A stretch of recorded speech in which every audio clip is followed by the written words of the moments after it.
con el profesor Rodolfo Villalba, Managing Partner de Fructus Management y a su vez también quien dicta los contenidos de finanzas corporativas y Economic Value Added dentro de la maestría de finanzas.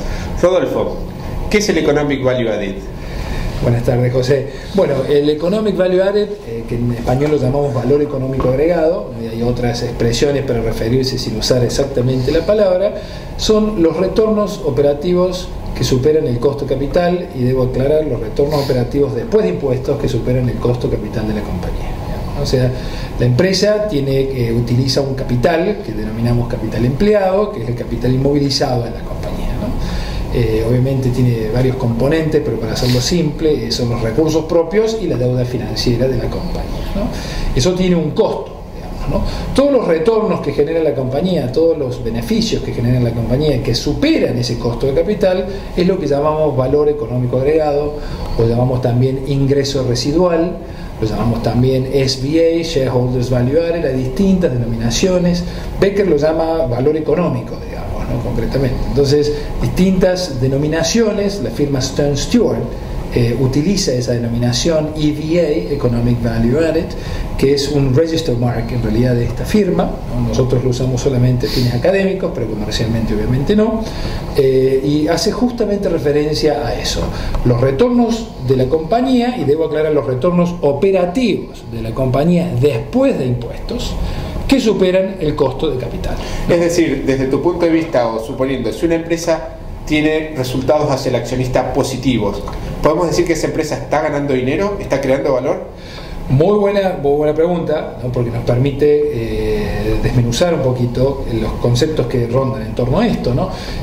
Una empresa puede ganar dinero, usando una terminología concreta, y efectivamente está ganando dinero, ¿no? Ahora, eso no significa que la empresa esté generando valor fundamental, digamos, ¿no? Porque nosotros decimos que una empresa genera valor fundamental o genera valor cuando genera beneficios o retornos, digamos, que superan el costo de capital, ¿no? Asumamos, por ejemplo, que una empresa no tiene deuda, ¿no? Que todo el capital empleado son recursos propios o patrimonio neto, equity, decimos en inglés, ¿no? Entonces, si una empresa genera una ganancia operativa, ¿no? Y a la empresa no tener deuda, no tiene costos financieros, entonces esa ganancia operativa se podría convertir en una ganancia antes de impuestos si asumimos que no hay resultados extraordinarios, ¿no? Entonces, si esa ganancia operativa, al no haber resultados extraordinarios ni haber costos financieros, se convierte en la ganancia neta, ¿no?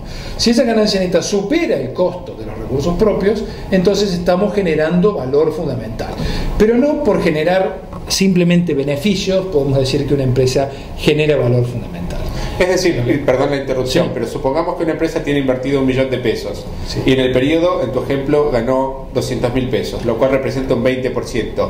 Esa empresa tendría que estar contento los accionistas porque ganaron dinero. La pregunta es, ¿contra qué se compara eso, no? Exactamente, esa es la pregunta, ¿no? Es decir, ¿y el accionista cuánto tendría que haber ganado? ¿De qué va a depender? Bueno, por ejemplo, si el costo de capital, el costo de esos recursos propios de la empresa fuese, por ejemplo, aproximadamente un 15%, ¿no? Y la empresa generó un retorno del 20%, ese 5% sería ese EVA que mencionábamos recién, ese valor fundamental que ha sido efectivamente generado, ¿no?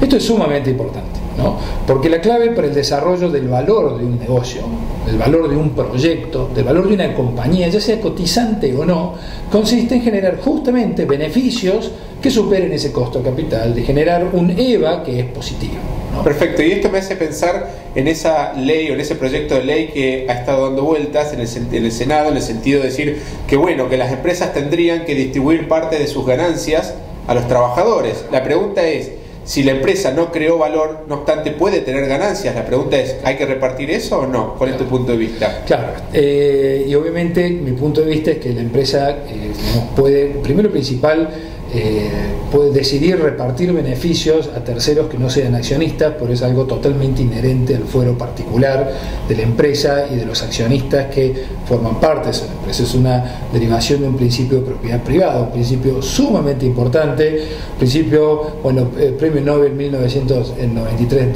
Douglas North, digamos, ha hecho mucho hincapié en la importancia de la propiedad privada en todo el proceso de desarrollo y de crecimiento, ¿no?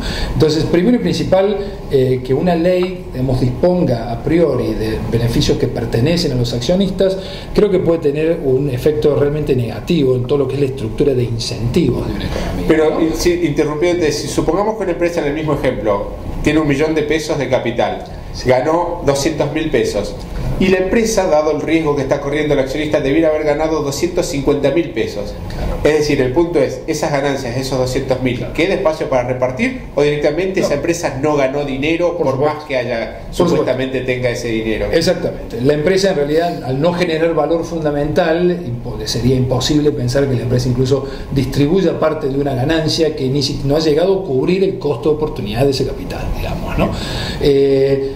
Repartir un beneficio en una empresa que no ha cubierto su costo de capital es una cosa realmente impensable en las finanzas modernas, ¿no? Pero sí, es extraer valor del accionista propiamente dicho y distribuirlo a terceros, digamos, bien, ¿no? Lo que sí podría darse es la circunstancia de que si la empresa crea valor por encima del costo del capital, ese excedente eventualmente podría ser objeto de, pero solamente el excedente, claro, no el costo del capital. Exactamente, ¿no? Exactamente. Si hablamos del excedente, la historia es otra, digamos, ¿no? O sea, si hablamos de distribuir antes del excedente, el problema es mucho mayor. Distribuir el excedente, yo diría que está un poquito reservado a lo que es el ámbito de los programas voluntarios de incentivos, digamos, ¿no?